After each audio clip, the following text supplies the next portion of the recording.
Hi, my crafty friends.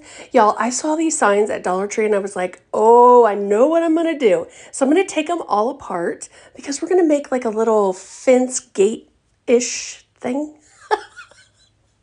I guess it could be a gate or a fence, whatever. Okay, so I'm going to take them all apart, and then on one of them, I'm going to take that top point off, because what I'm going to do is I'm going to cut this in half long ways once I get the top part off of it, because that's where we're going to make like the top and the bottom, like hold the fence together. Okay, so I'm just kind of using my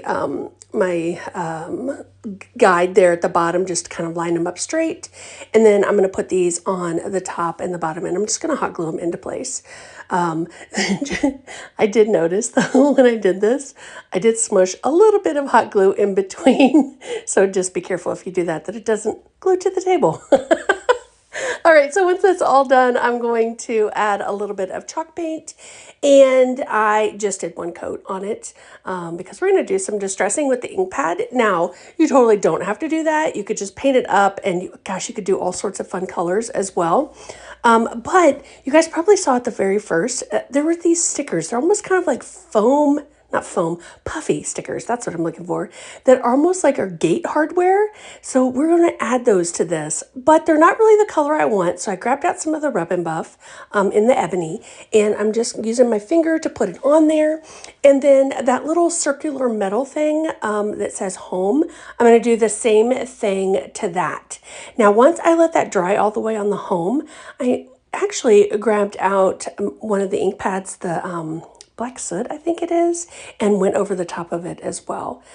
But I did grab another ink pad. Y'all, I love distressing with ink pads, and just started going along my edges.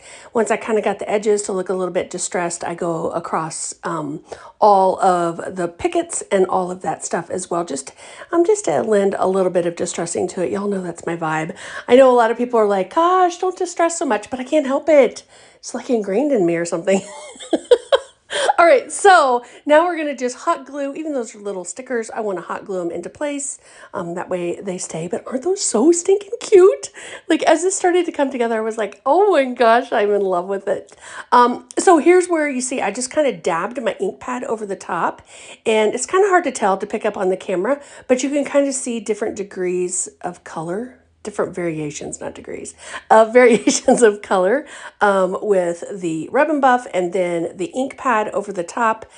So super excited about how that looks. So I let it kind of dry up a little bit, hot glued it into place, and look, you guys. Ah! Is this not adorable?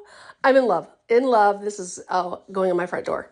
All right, thanks for watching. Don't forget to follow for more.